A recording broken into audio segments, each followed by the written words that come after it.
అందరికీ నమస్కారం. ఇవాళ మనతో పాటు ప్రముఖ ఆధ్యాత్మికవేత్త, ఆస్ట్రాలజర్ బ్రహ్మశ్రీ సుభాష్ శర్మ గారు మనతో ఉన్నారు. గురువుగారితో మాట్లాడదాం. గురుగారు నమస్కారం. శ్రీమాత్రేనమండి. గురుగారు, పూర్వ జన్మలో ప్రతి మనిషి కూడా ఏవో తప్పులు చేస్తూ ఉంటాడు. అది ఈ జన్మలో శాపాల రూపంలో మనం వెంటాడుతూ ఉంటాయి. అలాగే ఈ జన్మలో చేసిన తప్పులు కూడా ఇన్స్టంట్ కర్మ అని అంటున్నారు. సో ఇప్పటిదిప్పుడే వాటి పర్యవసానాలు అయితే ఉంటున్నాయి. శాపాల్లో అందరూ ఎక్కువగా మాట్లాడుకునేది స్త్రీ శాపం. స్త్రీ శాపం గురించి ఎక్కువగా మాట్లాడుకుంటారు. మరి ఎలాంటి తప్పులు చేయడం ద్వారా మనిషికి ఈ స్త్రీ శాపం అనేది చుట్టుకుంటుంది, మరి వాటి నుంచి బయటపడడానికి ఒక పరిష్కార మార్గం అయితే తెలియజేయండి. ఖచ్చితంగా ఒక స్త్రీ ఏదన్నా పవర్ఫుల్ గా శాపం పెట్టిందంటే బయటపడడం చాలా కష్టం. ఒక మంచి పరిష్కార మార్గం సూచించండి. మనం తెలియజేస్తాను. ముందుగా ప్రేక్షకులందరికీ శ్రీమాత్రే నమః, శ్రీ గురుభ్యో నమః. నమో దేవ్యై మహాదేవ్యై శివాయై సతతం నమః. నమ ప్రకృత్యై భద్రాయై నిహతాం ప్రణతాస్మిత. స్త్రీ శాపము కాలానుగుణంగా చాలా శక్తివంతమైనటువంటిది. కృతయుగం నుంచి మొదలుకొని ద్వాపర యుగం వరకు అనేక రకాలైనటువంటి స్త్రీ శాపాలతోనే యుగాలన్నీ కూడా నాశనమయ్యాయి. ద్వాపర యుగంలో శ్రీకృష్ణుడికి గాంధారి శాపం ఇచ్చింది. దాని చేతనే ఆ ద్వాపర యుగం అంతా అంతమైపోయి కలియుగంలోకి అడుగుపెట్టాము. ఇలా స్త్రీ శాపం అనేటటువంటిది యుగాల నుంచే వస్తున్నటువంటిది విధానం. చాలా మంది పూర్వజన్మ అంటే కొట్టి పడేస్తూ ఉంటారు. పూర్వజన్మ అసలు ఉందా లేదా అనేటటువంటిది కూడా ఎవరు చూడలేము, అసలు గుర్తించలేము. కానీ వేదములు శాస్త్రములు ప్రామాణిక గ్రంథరూపకంగా పూర్వజన్మ అనేటటువంటిది ప్రతి మనిషి జీవితంలో ఉంటుంది. పూర్వజన్మ కృతం పాపం వ్యాధి పీడేన నశ్యతాం అని చెప్పేసి కూడా మనకు శ్లోకం ఉంది. పూర్వజన్మలో చేసినటువంటి పాపములు వ్యాధి రూపకంగా మనకు సంక్రమించి మన జీవితంలో అనేక రకాలైనటువంటి కష్ట నష్టాలను కలగజేసి ఆ శాపం నుంచి బయటపడగలిగేసేటటువంటి శక్తి ఈ యొక్క అనేక రకాల వ్యాధులు ఊరికే రావు మనుషులకు. వ్యాధులు అనేటటువంటివి మనం చేసుకున్నటువంటి కర్మానుసారంగానే వ్యాధులు వస్తాయి. కాబట్టి ఇప్పుడు ఈ వీడియో చూస్తున్నటువంటి వారికి కూడా పూర్వజన్మ ఉందా లేదా, అసలు ఉంటే అది ఎలా ఉంటుంది అనేటటువంటి ఊహాగానానికి కూడా మనకు అందదు పూర్వజన్మ. కాకపోతే ఏంటంటే వేదమునందు సూచించినటువంటి విధంగా పూర్వజన్మ అనేటటువంటిది ఒకటి ఉంటుంది. ఈ జగత్ అంతా కూడా రీసైక్లింగ్, అంటే పుట్టినటువంటి వాడు మరణించక తప్పదు, మరణించినటువంటి వాడు మళ్ళీ జన్మించక తప్పదు అని చెప్పేసి శ్రీకృష్ణుడు భగవద్గీతలో ఎప్పుడూ కూడా చెప్పాడు. అంటే ఈ కాలచక్రం అంతా కూడా ఎప్పుడు కూడా సర్క్యులేట్ అవుతూనే ఉంటుంది. పుట్టినవాడు మరణించక తప్పడు, మరణించినవాడు మళ్ళీ పుట్టక తప్పదు అని చెప్పేసి. అలాగే ఈ యొక్క స్త్రీ శాపం అనేటటువంటిది కూడా ఎలా ఉంటుంది అనేది తెలుసుకుంటే అందరికీ అర్థమవుతుంది.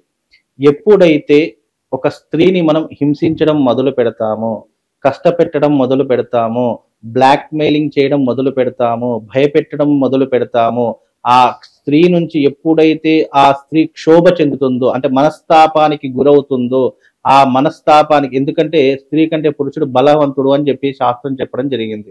అది ఎప్పటికైనా స్త్రీ కంటే పురుషుడే కొంతవరకు బలవంతుడు అని చెప్తాం. అంటే దేంట్లో బలవంతుడు అంటే ఫిజికల్ గా బలవంతుడు, అంతేగాని అన్ని ఫిజికల్ గా ఒకదానికే బలవంతుడు తప్ప మిగతా వాళ్ళ అన్నింట్లో స్త్రీలే బలవంతుడు. ఎప్పుడైనా మీరు గమనించండి.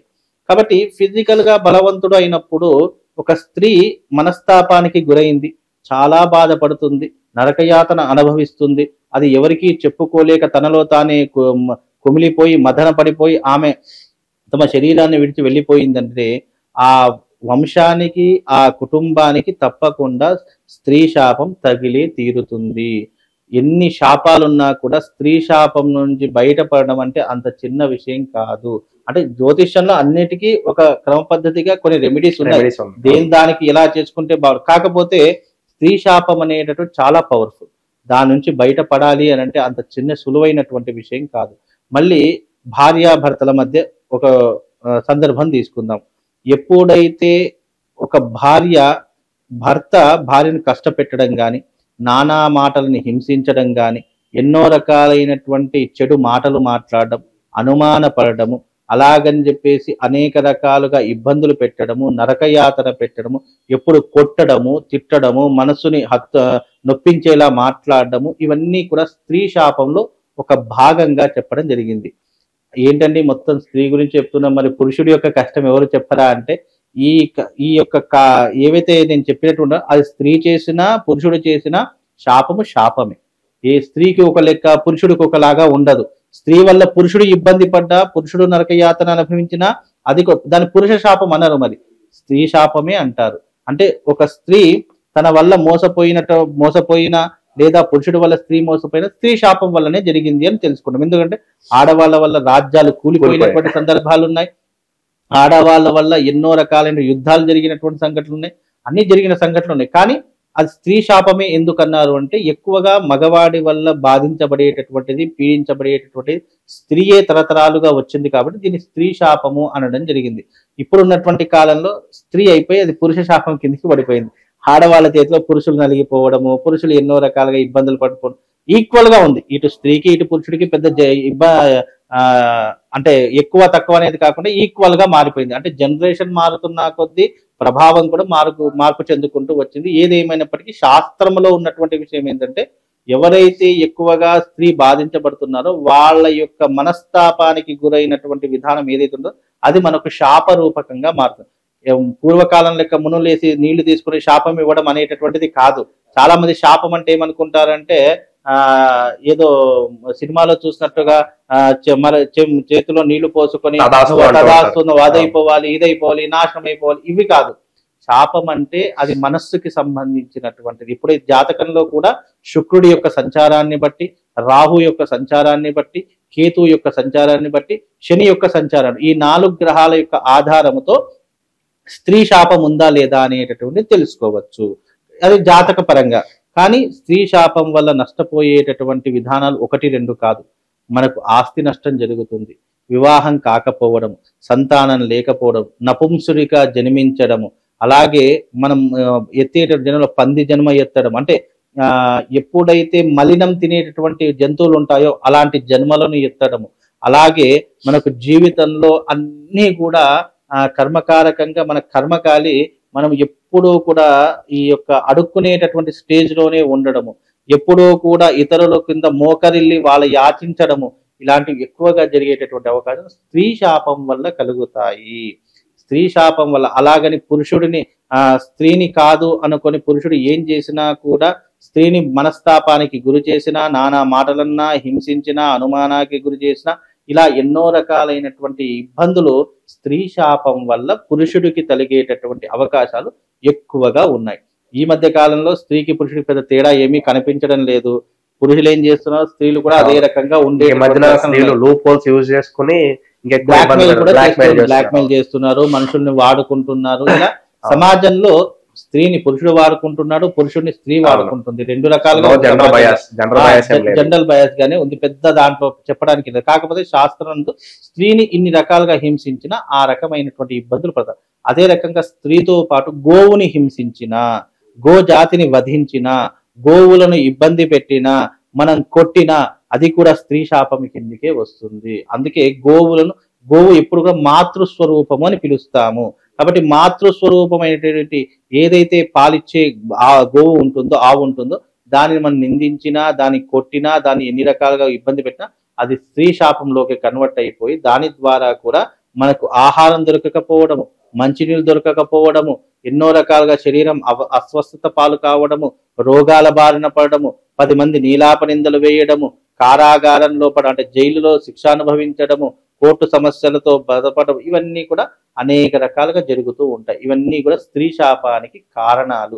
ఇంకా చెప్పాలంటే సబ్జెక్ట్ చాలా ఉంది స్త్రీ శాపం గురించి. కాబట్టి ఇవన్నీ కూడా స్త్రీ శాపం వల్ల జరిగేటటువంటి అనర్థాలు. కనుక అందుకే స్త్రీ పురుషులు ఎప్పుడైనా కూడా అర్థం చేసుకునేటటువంటి విధానంలో ఉండాలి. ఎప్పుడూ కూడా ఒకరినొకరు అర్థం చేసుకుని ఒకరి మాట ఒకరు జవదాటకుండా ఉంటే ఎలాంటి ఇబ్బంది ఉండదు. కాబట్టి స్త్రీ ఎప్పుడైతే కన్నీరు పెట్టడం ప్రారంభమవుతుందో, ఎప్పుడైతే ఏడుపు పిడబొబ్బులు ప్రారంభమవుతాయో, ఒక ఇంట్లో స్త్రీ ఎప్పుడైతే తెల్లవారుజామున లేవకుండా ఇబ్బందులు పడుతుందో ఆ ఇంటికి కూడా అరిష్టములే. ఎంతసేపు పురుషుడు ఇవన్నీ చేస్తే స్త్రీ శాపం అంటామో, స్త్రీ కూడా కొన్ని తప్పులు చేస్తే అందుకు శిక్ష కూడా స్త్రీ తప్పకుండా అనుభవిస్తుంది అని శాస్త్రం తెలియజేసింది. కాబట్టి స్త్రీ ప్రామాణిక గ్రంథాలలో చూసుకుంటే స్త్రీ శాపం అనేటటువంటిది అనేక రకాలుగా సూచించడం. కానీ ఇన్ జనరల్ గా ఇదిగో ఇలాంటి తప్పులు చేస్తే స్త్రీ శాపం ఏర్పడి ఆ వంశం నిర్వీర్యమైపోవడంతో పాటు ఆ వంశంలో మగ సంతానం కలగకుండా ఉంటుంది. అందరూ స్త్రీలే జన్మిస్తారు, ఆడపిల్లలే పుట్టడం జరుగుతుంది. ఆ వంశం మొత్తం ఆడపిల్లలే, ఎక్కడ చూసినా పురుషులు అనే వాళ్ళు ఉండకుండా పోతుంది. కాబట్టి వంశం నిర్వీర్యమైపోవడం కూడా జరిగేటటువంటి అవకాశం ఈ స్త్రీ శాపం వల్ల కలుగుతుంది. మరి పరిష్కార మార్గం ఏంటంటారు గురుగారు? దానికి చాలా పరిష్కార మార్గాలు ఉన్నాయి. బ్రహ్మ కపాలానికి వెళ్ళడము, లేదంటే కాశీ లాంటి ప్రదేశాలకు వెళ్ళడము, లేదంటే హరిద్వార్, వృషికేశు ఇలాంటి ప్రదేశాలకు వెళ్ళి అక్కడ కొన్ని రోజులు గడిపి రావడము, సేవ చేసుకోవడము ఇలాంటివి ఎన్నో రకాలుగా ఉన్నాయి. కాబట్టి దీనికి అనేక రకాల ఇప్పుడు శాంతి కర్మలు చెప్పాలి అంటే గనక ఎవరైతే స్త్రీ హత్య గాని, స్త్రీ దోషంతో ఎవరైతే స్త్రీ శాపంతో ఉన్నారో అలాంటి వారు దీపదుర్గ పూజ చేయాలని శాస్త్రము. దీపదుర్గ పూజ అంటే గనక అది శాస్త్రీయ దృక్పథంలో దీపాన్ని అమ్మవారిలాగా అలంకరణ చేసి దానికి చేయవలసి ఒక అమ్మవారికి సంబంధించినటువంటి ఒక యంత్రం ఉంటుంది దీపదుర్గ పూజకు సంబంధించి. ఆ యంత్రం వేసి ఆ మధ్యలో దీపాన్ని నుంచి దాన్ని అమ్మవారి స్వరూపంగా అలంకరణ చేసి దాన్ని పూజించడం వల్ల స్త్రీ శాపం తొలగిపోయి పురుష సంతానం కలగడము, వంశం వృద్ధిలోకి రావడము, ఆ ఇంట్లో సుఖ సంతోషాలు ఉండడం.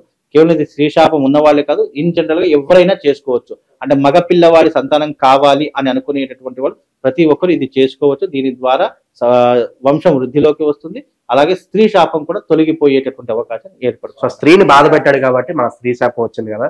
మరి ఇప్పటికన్నా తను రియలైజ్ అయ్యి ఎదుట స్త్రీని పట్ల కొంచెం గౌరవంగా బిహేవ్ చేసిన, కొంచెం అమ్మని కానీ చెల్లిని కానీ ప్రేమానురాగంతో చూసినా మరి ఆ శాపం తగ్గటానికి ఏదన్నా ఆస్కారం ఉంటుందంటే? అట్లా ఏమి ఒక్కసారి మనం తప్పు చేసి మళ్ళీ దాన్ని సరిదిద్దుకుంటామంటే ఛాన్స్ ఉండదు. ఎందుకంటే శాస్త్రం ప్రతిదీ కూడా క్యాలిక్యులేషన్ వేసి మనకు అందించినటువంటి శాస్త్రం. నేను తప్పు చేసి నేను కాళ్ళు పట్టుకుంటానంటే విడిచిపెట్టేటటువంటిది కాదు సనాతనం. మనమంటే ఇప్పుడు నువ్వు తప్పు చేసావు, నేను నీ కాలు మొక్కినట్టు నువ్వు క్షమిస్తావేమో. ధర్మం అలా ఎప్పటికీ క్షమించదు. ఒకసారి నువ్వు తప్పు చేసి, ఇప్పుడు చిన్నపిల్లవాడు ఉన్నాడండి, దీపం దగ్గరికి వెళ్ళాడు, అయ్యో చిన్నపిల్లవాడు వస్తున్నాడు కదా నేను కాలకూడదని చెప్పి దీపం ఉంటుందా? చిన్నపిల్లవాడు ధర్మం అనేటటువంటి ఎవరికైనా సమానమే.